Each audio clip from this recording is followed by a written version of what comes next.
Okay, you've mastered your craft as a solo creative, a freelancer, but there's a nagging voice that keeps asking if you're ready to build something bigger than yourself, a team that can multiply your vision while allowing you to step into true creative leadership.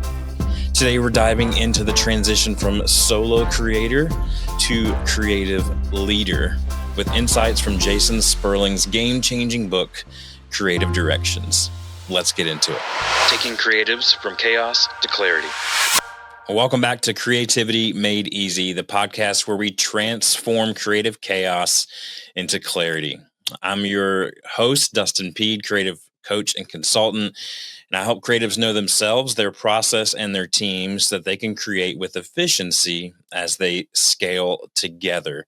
This podcast is for any creatives out there, whether you're just dabbling into what it means to be a creative or you're full-fledged been doing it for a long time. Designers, photographers, writers, all creative entrepreneurs seeking some practical and actionable strategies to grow their creative business through efficiency. Right? That's what we're all about here is efficiency. That's what takes us from creative chaos into clarity. Today, I'm so very excited to dive into a topic that is near and dear to my heart, from solo creator to creative leader. But before we get into that, I want to remind you that you can find me online, DustinPead, Pead.com.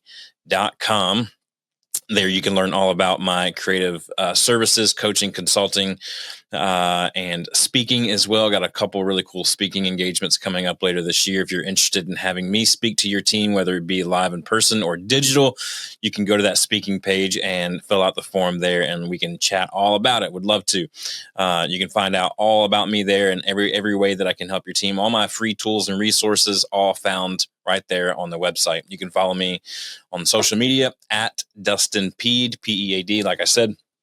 And if you're watching on YouTube, I'm glad that you're here. Would love for you to hit the thumbs up button to like it. Also subscribe and ring the bell while you're there as well. And you'll be notified every time we drop new content, just like this podcast every single week.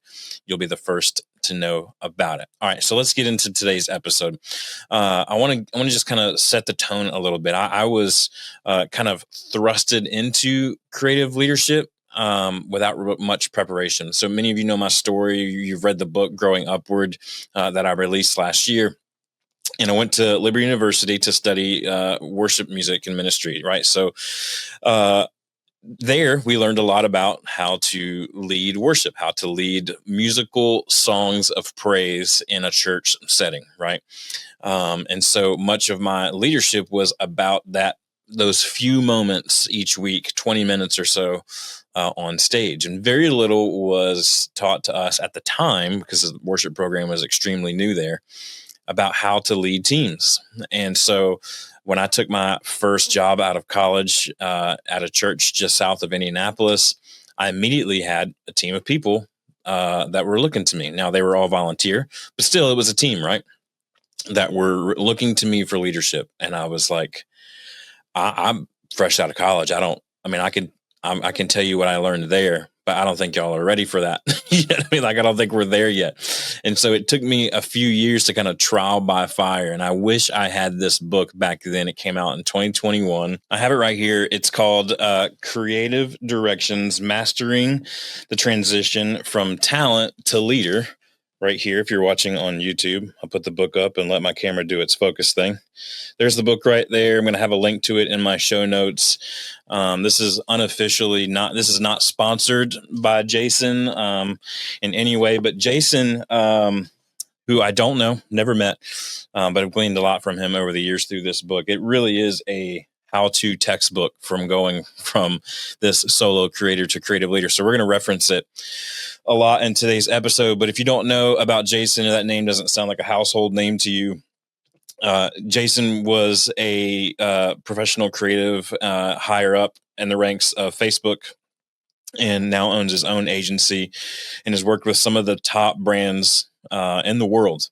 And so today we're going to dive into that journey that he kind of lays out in the book a little bit. And we're going to talk about leading a team a little bit, because next week we're going to talk about the art of creative leadership. So we'll talk a little bit about leading a team here, but we're mostly going to be talking about strategies for transition, vision setting, growth management, things like that. So let's go ahead and dive deep in so that we can learn how to go from solo creator to a creative leader. All right. So the first thing is pretty simple, right?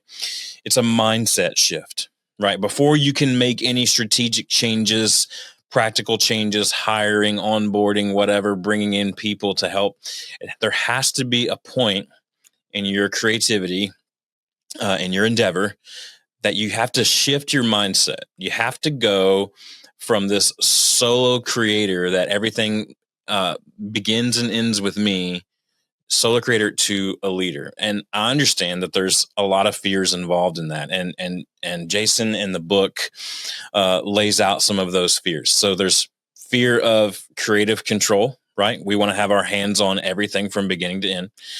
There's anxiety about diluting the quality or the vision that made your work successful to begin with. There's imposter syndrome, which, newsflash, that doesn't ever really go away. We all deal with imposter syndrome, but it leads you to kind of feel unqualified to even lead other people to begin with, right? There's concerns about managing interpersonal conflicts among team members. Like, I don't want to babysit adults here. I don't want to have to worry about this person, my web designer getting along with my photographer, or, all these things, right? There's resistance to giving up the identity of being the creator and becoming the leader. We don't want to necessarily give up the title of creator, because that's what we got into this thing for in the beginning, right? Was to create. We're going to talk about how to hang on to some of that. There's also fear of spending more time managing than creating, and that's a real legitimate fear. But if we really do feel this thing welling up inside of us that says we need to grow this needs to be more than just what little reach I can bring to the table, then we're going to have to conquer some of that anxiety. There's concern about building systems that enable creativity rather than stifling it, which we talk about on this podcast all the time. You can listen to any of the previous episodes. And there's resistance to the administrative aspects of leadership, right? Budgets, schedules, performance reviews, all of which I would say doesn't necessarily have to be you. We can talk more about that. So we have to shift our identity from the doer of all things to the leader of all things. So mental mindset shift first. And the way that you can do this immediately is very, very simple. Immediately start to change your language. Change your language from here's what I do, here's my work, here's my approach to this problem. Here's how I would tackle this creative project. Here's how I would lead this creative project, right? And start moving it towards your team. We do this. We work with efficiency. We have a system for that. We solve problems this way. And just by saying that, even if it's just you, and I know you're like, well, that sounds like schizophrenia, like there's a lot of people in my head, right? But if you begin to make that mind shift immediately before you even bring in any other help, you'll start to operate. It's kind of like putting on the big boy, or your dad's suit, right? When you were a little kid, and you felt, even though it was like too long for you, it was covering up your hands, it was way longer than your arms, right? You had an opportunity to kind of, I feel what it's like to be big. I feel what it's like to be an adult, right?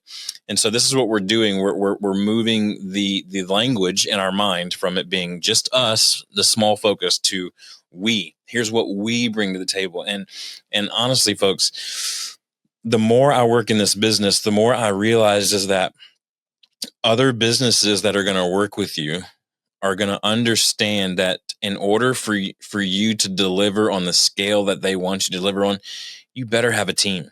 Because if it's just you, you're limiting your impact. And we'll talk about all that. So here's some questions to consider as you focus on changing your mindset, right? So questions to consider. When did you know that it was time for you to expand beyond the solo work? Go back to that moment and think for yourself. When was it that I was like, I've got to expand this? Constantly remind yourself of that feeling, of that emotion, of that connection, and that will propel you forward into becoming the creative leader that you need to be. What were your biggest fears about leading others? When you think about leading others, what are the fears that you have? Write them out, right? Because then you'll be able to see the problem for what it is, and you can tackle it head on. And then think about your own creative journey. How did your own creative identity evolve? What were some key milestones? Did people speak into your life? Was it exposure to some new creative tactic or method or art form?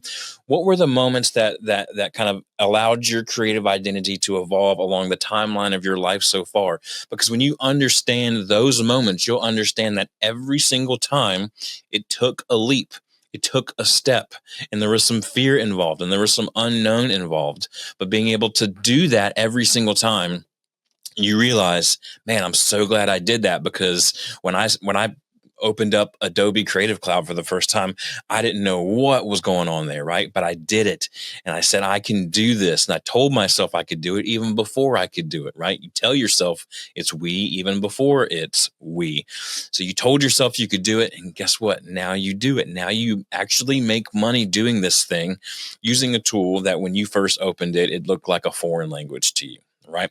All right. So let's get into the next step, which is a transition strategy. All right. So there's a couple different approaches you can take here when you're making the transition from solo creator to creative leader. You can do a gradual approach, which is probably smart in some ways financially, right? Or you can do a rapid team building approach where you're just like, I'm going to hire a whole team immediately right now to come in and help scale this thing. And in Jason's book, he lays out a framework of understanding when to expand your team. And these are conversations that we are having right now in my organization as we look to grow what we're doing here for professional creatives. And he says, number one, think about your capacity threshold. If you're constantly having to turn down work or delay projects because you can't handle all that people are asking you to do on your own, it's probably time to expand. Skill gaps. He talks about skill gaps. Are there areas where you are personally limited and you're holding back the growth of your company, or the growth of of what you're trying to do, or project quality? You need to possibly consider hiring someone specifically to fill in those skills gap. You don't have to be excellent and perfect at everything. You can be perfect at your one or two things, and then you can hire out the rest of the things, right? ROI, or return on investment evaluation. You need to be able to assess what bringing on team members would, if it would generate enough additional revenue to justify the investment while maintaining or improving profit margins. Now, in a couple episodes ago, we spoke with Christian Brim, Profit First for Creatives. That him and the core group would be really good to ask. These are questions that I'm asking them right now because I'm a client of the core group, and they are my fractional CFOs, and I ask them all my money questions. And so the money question I just asked them a couple of weeks ago is, hey, based on what I've got coming in right now and what the projections are over the next quarter, do we have enough to hire these positions that I would like to hire? So evaluate that, bring other people in to see that from a different perspective, because sometimes you're too close to it. Jason also talks about when you're trying to expand your team, the project complexity indicators. If a project requires multiple specialized skill sets that you can't reasonably master on your own, then that should be a signal to you that it may be time for team expansion. Right. Another one, client evolution. He talks about how as clients grow, or as your clients grow, the number of them and the size of their organizations, they grow and their needs become more complex. Your team structure should evolve accordingly, right? If you are helping your clients grow, which you should be through your creative endeavors, right? If you are helping your clients grow, then you're going to have to grow along with them to be able to keep up with their ever-changing needs, right? Another one that he mentions is opportunity cost assessment. Again, this is where I bring in the core group. Calculate what you're losing by handling administrative or lower value tasks instead of focusing on high level creative direction. Are there opportunities that you're losing because you're spending too much time doing the administrative work? That's time for you to go, maybe I should hire somebody to do some of these administrative tasks that I can't do, or that I can do, but I shouldn't be spending my time doing. The last one that he mentions in the book is a sustainability check. Evaluate, look, if your current workload and schedule, are they sustainable for your well-being and creative energy in the long term? Have you ever, at the end of the day, asked yourself, how can I keep doing this? Or said to yourself, I don't know how much longer I can keep doing this. That's a sustainability check. And that's a flag that if you do truly desire to continue doing this, then you're going to have to bring on some help. So there are some first hire considerations. Do you need administrative support, project management, bookkeeping, doing all that kind of admin junk that creatives hate, right? Or do you need additional creative support? Do you need, hey, I've got more design work than what I'm able to do right now. I need to bring somebody else in to help carry the load of the work. Those are the two kind of lanes you need to look at, right? Outsourcing versus employees. Again, I hate to sound like a broken record, but I do go to the core group for this and ask them, should I contract this or should I W-2 this person? And they can help you walk through that. But I would always say, no matter what you do, be upfront about trying it for about 90 days or so. 90 days is a good long length of time where you can kind of be like, wow, this is actually worth the money that I'm spending on this person. Or honestly, it's not. But we're going to talk about how to onboard those team members here in just a second, so it actually is worth your time. The systems that need to be in place before hiring. This is one that I really work with my clients a lot right now. Is how do we multiply you as this solo creative, and we're bringing on additional editors, additional designers, additional cinematographers, photographers. How do we multiply what you're doing? We have to document those things, right? We have to have some systems in place before we hire. And that's really where I come in and help, specifically as well in the project management fundamentals. Do you feel like your projects are managing you, or are you managing your projects? I'll say it again. Are your projects managing you, or are you managing your projects? There are some fundamentals that me and my team help go through, and all the episodes. I'm not going to get into it today. All the episodes and all the blog posts on my website, they can speak to that. Is there a clear scope, definition, and delegation skills when you're bringing on somebody? Is there a clear understanding? Is there a clear definition? Is there a job description? Is there a clear understanding of this is where I end and you begin? This is where I'm going to let go, and this is where you're going to pick up, right? So Jason in his book has many, many case studies of successful creative transitions. Again, pick up the book, read all about it, keep it on your desk. Honestly, it's what I do and refer to it often. Let's get into the next segment, though, and how do we team build for creatives?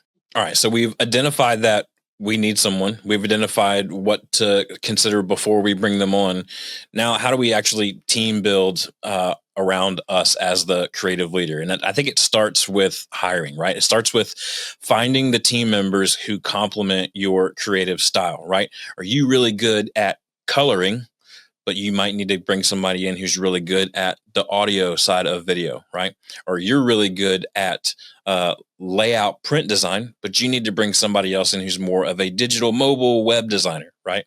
Find those things that complement your creativity, your creative limitations, but also your style, right? Are you really into postmodernism style, right? Of what's like the most hip out there, right? Cutting edge. Are you more of a traditionalist? Find a yin to your yang, if you will, right? When hiring, this is something that we talk a lot about at the Culture Base, the other company that I help run, where we help leaders know what they're about, their processes and all that stuff, right? So that they can scale their businesses, like from the lens of their culture. But hiring for a culture fit versus skill set, this is a tough one.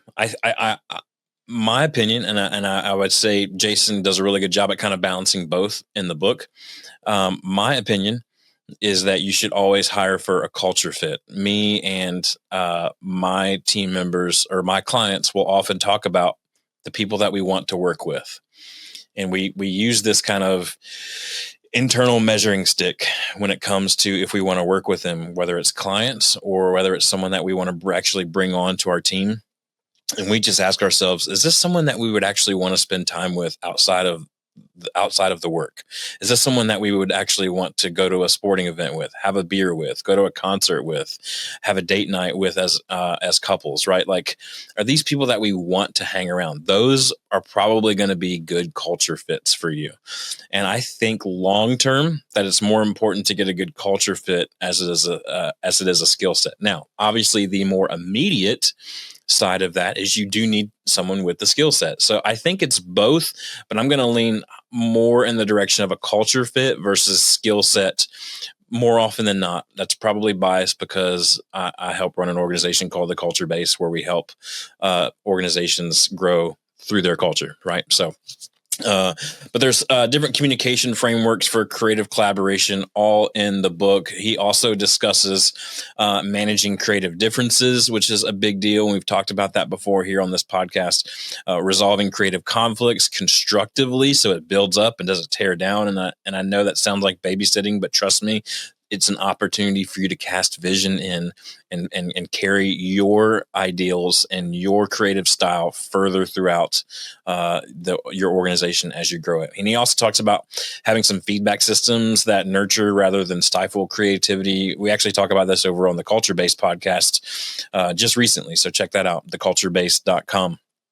One more aspect here on team building that I want to hit on before we move on to our final segment of today is mentoring some junior creatives. One of my clients that I work with right now, we've partnered up with an apprenticeship organization who basically has students, connects students to growing agencies like my client's agency.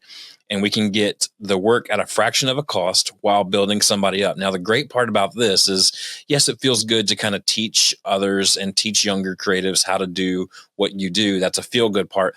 But the cost benefit is we can get them on a fraction of the cost than what it would a professional. Now, it may take a little bit more time in the long run to bring them up to your standards, but they're usually a lot more available. They're usually a lot more affordable, and you can grow them in a way that fits your culture and the way that you do things right out the gate. It's not like you're having to teach an old dog new tricks. So I would highly consider mentoring some junior creatives through apprenticeships or internships. And I know it sounds like I'm just me. I don't really know how to have an apprentice.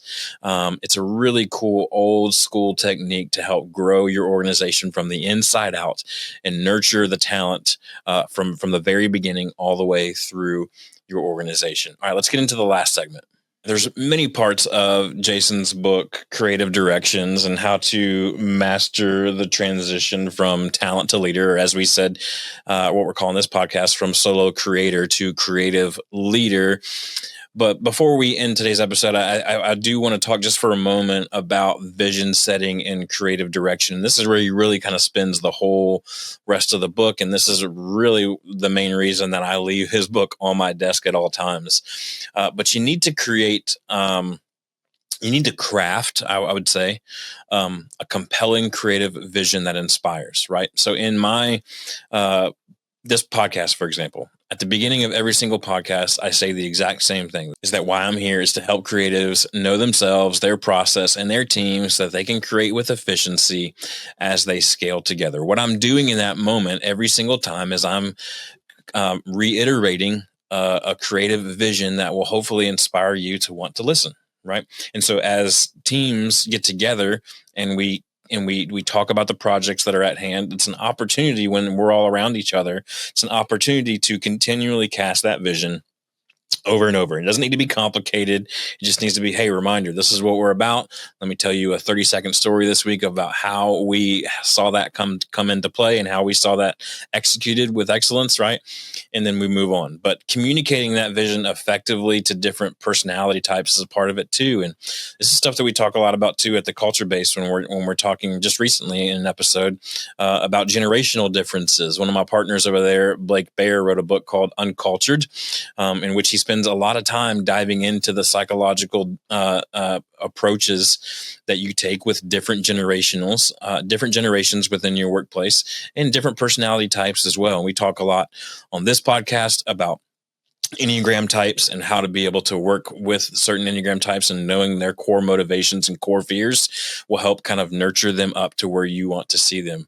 But learning how to communicate that vision effectively to different personality types, that's just a part of creative leadership. It's a part of vision setting, and it's a part of creative direction.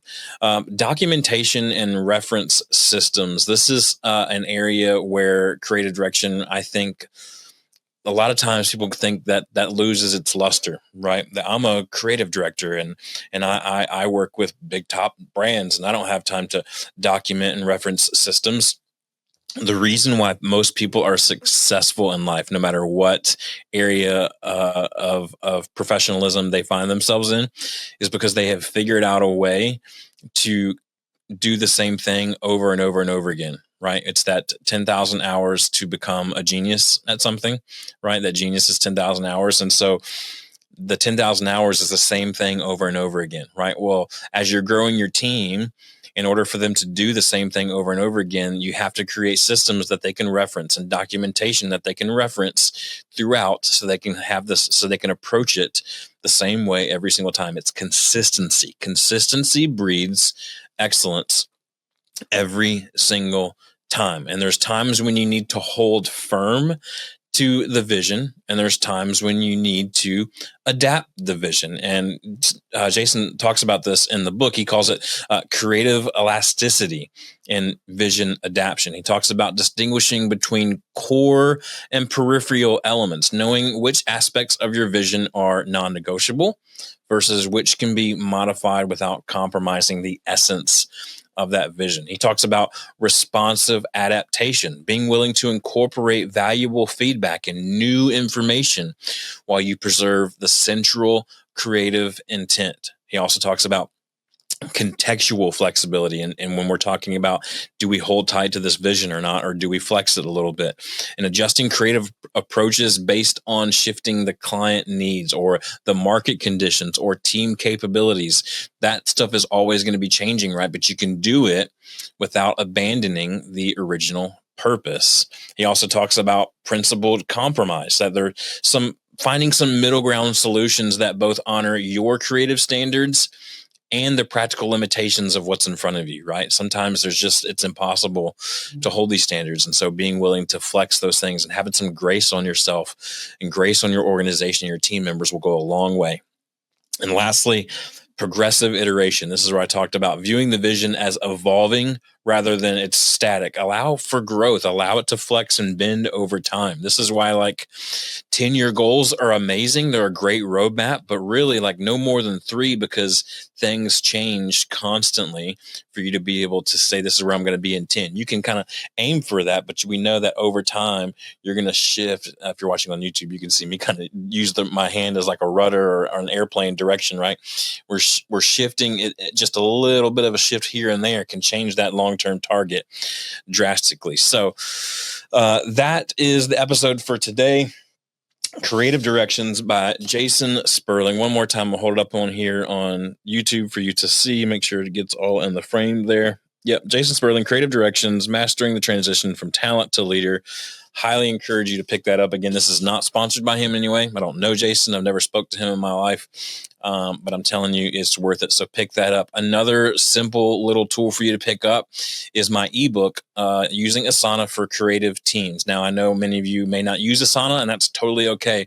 I often say in my speaking engagements, it doesn't matter if you're using a whiteboard or Post-it notes or Asana or Monday or Trello, that the stuff that we talk about in this book and the stuff that John talks about in his book, it's just simple, practical ways for you to implement and reiterate and grow your team from the inside out by having a consistent project management tool and the way that you use that tool over and over and over again. And so check that out on my website, dustinpead.com/store. You can pick up Asana for Creative Teams. I think it's $10. It's an easy to read ebook. You can disperse it throughout your team or your organization. Let everybody read it. Reach out to me. if you have any questions or concerns about it. And so what I would just encourage you today as we wrap up this episode is to take one thing that we talked about today. Take one thing. If it's a mindset shift, if it's a hiring consideration, if it's an onboarding consideration, if it's a systems and processes or project management consideration, just take one thing this week and put an action plan in place of how you're going to go from this solo creator, right, to creative leader. What's one thing that you can do this week to do that? I'll put the link to Jason's book in the show notes. And I would love to hear from you. If you're reading through that, reach out to me on social media at Dustin Pead, P-E-A-D, but definitely pick up that book and also pick up Using Asana for Creative Teams. My ebook, it's $10, not 10 books. It's one ebook. It's $10, $10 on my website, dustinpead.com/store. Next week, we're going to dive a little bit further into this creative leadership topic. We're going to talk about the art of creative leadership today. I want to remind you, you can pick up my newsletter. You can get a free coaching call, all that stuff on my website. I would love for you to check that out. But until next time, have an amazing week. Get out there, create with efficiency, and scale your creative work. I love you guys. I cannot wait to talk with you again on Creativity Made Easy.